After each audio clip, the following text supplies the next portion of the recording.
Hey, what's up, y'all? And we're back with another college football 2025 preview and prediction. And today we got the Indiana Hoosiers. Now, of course, last year was an incredible season for Indiana. First year under Kurt Signetti. When the year before, in 2023, Indiana was 3-9.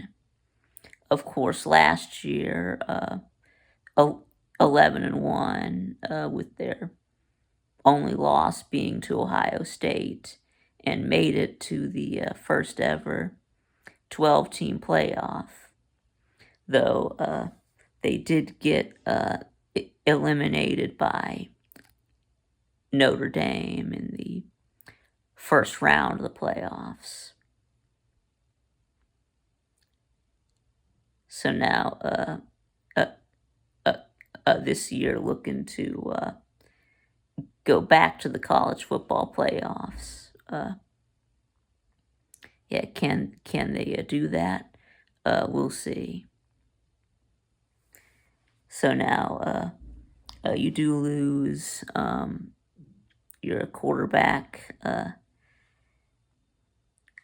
Nathan Rourke. Yeah, he was out of eligibility. He was only a 1-year rental. Now gone to the NFL. So he threw for just over 3,000 yards, 69.4% completion, 9.5 yards per attempt, 29 touchdowns, and 5 interceptions, sacked 20 times.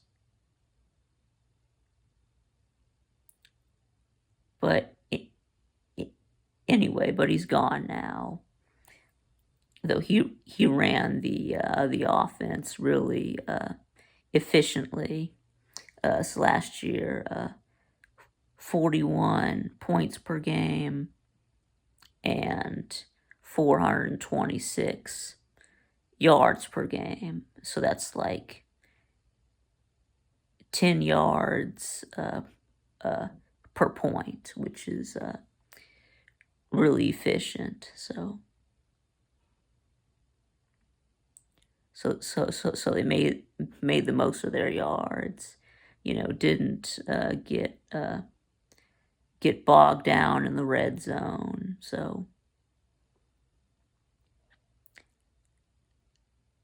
but anyway, so then so is it Rourke gone? But you did bring in Fernando Menzona from or Mendoza from Cal, and his and his younger brother Albert Mendoza is already on the team. He was the third string quarterback as a freshman last year, and then Taven Johnson, who was the backup last year, he transferred. So, though he did start one game against Washington last year when Rourke was injured.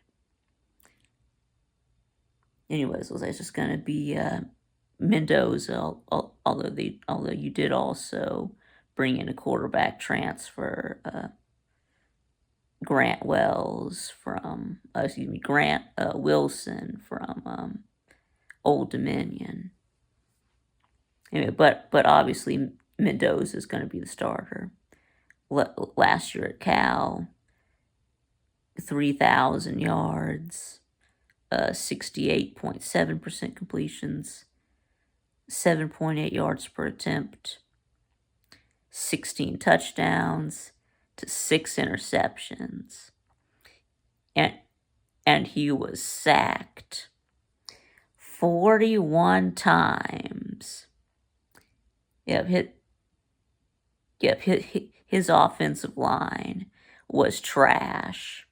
I mean, that Cal offensive line, it was Colorado bad. But anyways, he'll have a better offensive line at Indiana. So, but you would like to see him throw more touchdowns. But the 6 interceptions, that's a good low number. But yeah. So then, and then running backs, you do lose your top 2 running backs, Justice Ellison and Tyson Lawton, both out of eligibility. You do bring back some of your backup running backs. You've got Kalen Black and Kobe Martin, though Elijah Green transferred. But from the transfer portal, you do bring in Roman Wimby from Maryland. He was Maryland's leading rusher last year. And a fun fact, he did also ran for over 100 yards on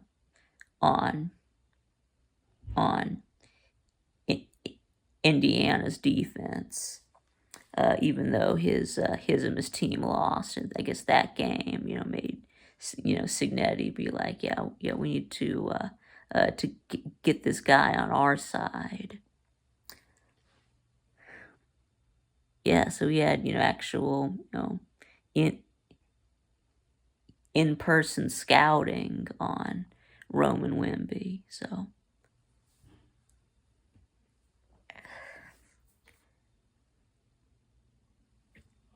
And then you also you also got Lee DB Jr. from UAB, so, and he's a big back, 220 pounds. So, and then wide receivers do bring back your top 2. Got Elijah Sinat and Omar Cooper. But you do lose your other three wide receivers, Miles Price, Miles Cross, and Keyshawn Williams are all gone. But from the transfer portal, you did go out and get wide receiver Jonathan Brady from Cal. He got Mendoza got Brady to transfer with him, and he had almost 400 yards last year, 36 catches. So he's already got a good connection with Mendoza. You also got Mekhi Jackson from Appalachian State. He was App State's leading receiver last year. And we also got Tyler Morris from Michigan.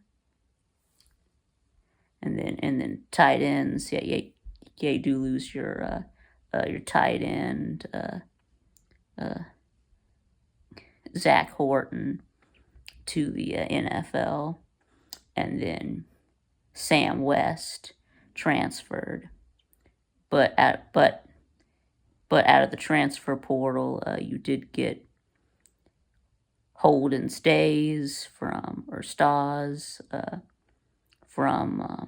Tennessee, and Riley Nowowski from Wisconsin.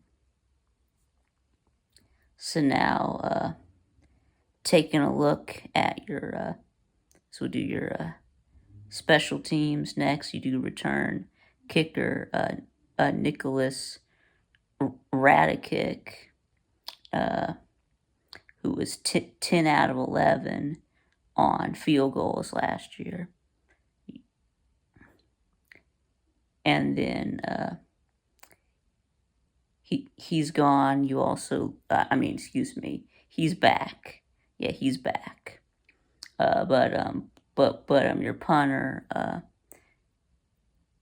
James Evans, yeah, he's gone. But you did bring in a punter, Mitch McCarthy from Central Florida. So now, taking a look at your defense, you do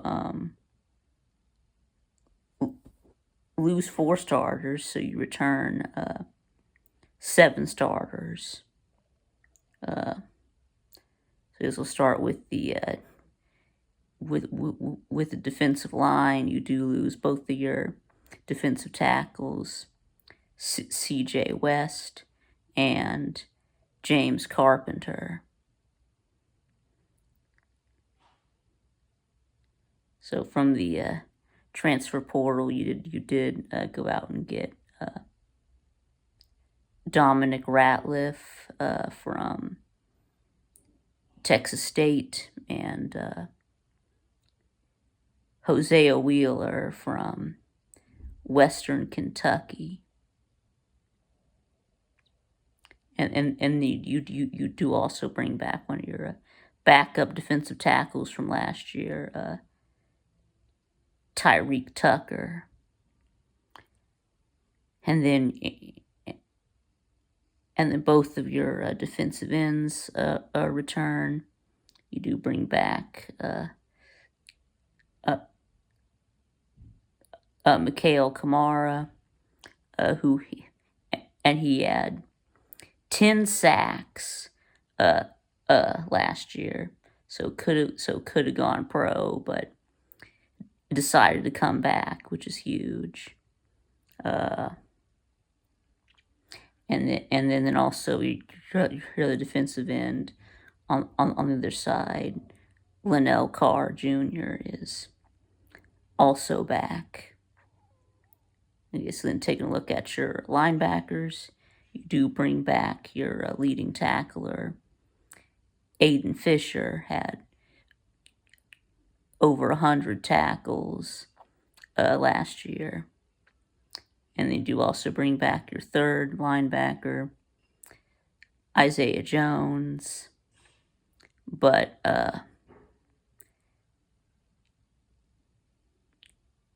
Jalen Walker is off to the NFL. But you do also bring back Rolijah Hardy, was a backup linebacker last year, so probably going to be starting this year. And then taking a look at your secondary, you do bring back 3 starters in the secondary. You just lose Terry Jones Jr., but you do bring back your defensive backs.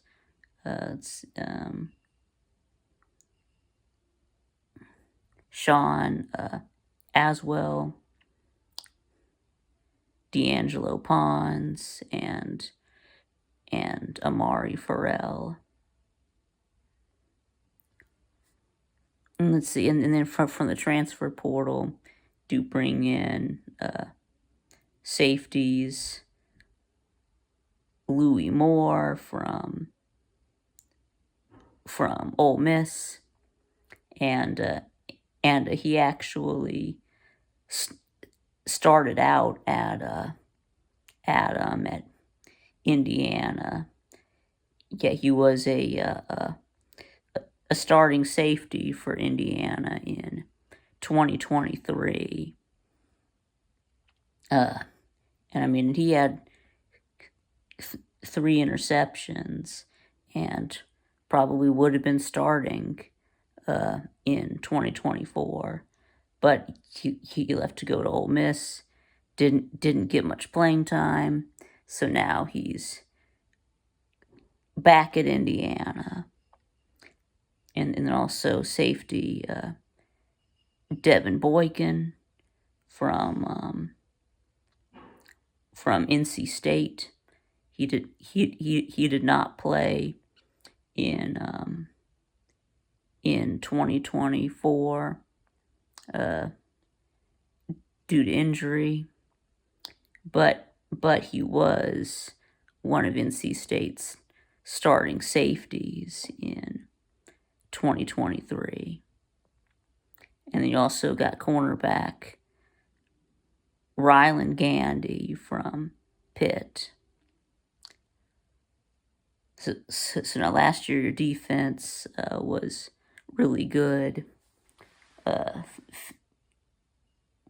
15.6 points per game and like 256 yards per game.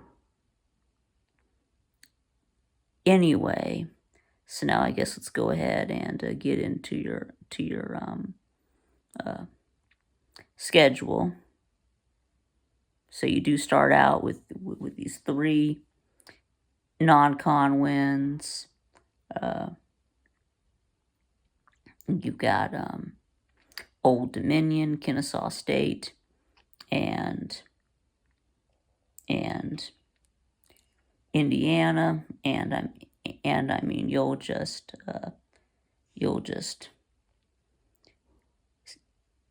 steamroll those 3 non-Power 4 teams. And then, all right, so you're going to be 3-0 before you play Indiana, your first, excuse me, not Indiana, Illinois, your first real test. And, yeah, I don't know if Illinois is going to be as good this year as they were last year, but you do get them at home. I'm going to go ahead and give you the win. It's a 4-0, and then you play first road game at Iowa, and Iowa. I mean, they were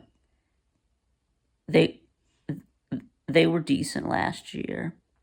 Their offense actually had a pulse last year, and they did have that really good running back, Caleb Johnson, and I think he's back if I'm not mistaken. So, and they always have a good defense. So yeah, I think that you take your first loss at Iowa, and then you've got a bye week, and then next up you do play at Oregon, and this is going to be a giant L. Sorry, I mean Oregon is just way more talented. So yeah, I think they're gonna beat y'all. So that's 4-2. You're on a 2-game losing streak, but don't worry. Next you do play Michigan State, and I mean, and I mean, they're terrible. Yeah, they've been terrible for a few years now. though I do like their hire from last year in Jonathan Smith. He was successful at Oregon State, but yeah, I don't think they're going to be quite ready to be on your level yet. And then UCLA, I don't know what they're gonna do, but I mean they're not gonna be very good either. So I think you beat UCLA. Um, yeah, I mean UCLA hired their running backs coach last year. I'm not sure how that's gonna work out. Anyway, so it puts you at what? So that's 6 and or yeah, 6-2. Uh, it, anyway, next you do play at Maryland. Now this it could be a trap game because because you also have to go to Penn State the next week. But yeah, you did steal their running back. You did get Roman Wimby. So yeah, I think you beat Maryland. And then next you play at Penn State, and it's going to be an automatic L, just like Oregon. But anyway, they're just way more talented. I think they're gonna be a pretty good team this year. So that puts you at 7-3. For your last two games, you do play Wisconsin, and I mean, have you seen Wisconsin's schedule? Yeah, absolutely brutal. Wisconsin's going to be really beat up by this point in the season. So I just can't see you losing to Wisconsin. And then second bye week before you play at Purdue Friday after Thanksgiving. And Purdue is just so horrible. Didn't they win like 2 games last year?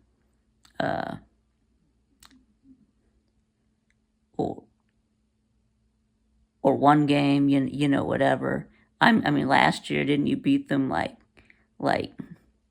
63-0 or something like that, or 66-7? Anyway, it was really bad. I would expect more of that. So, yes, you do finish with a win over Purdue. So that puts you at 9-3 and 6-3 in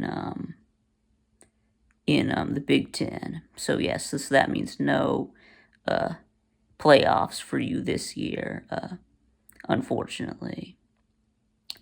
But anyway, 9-3 is still. That's still a good season for Indiana. So, but anyway, so y'all let me know what y'all think in the comments below. Give me your prediction for Indiana. And thanks for watching, and I'll see y'all again next time.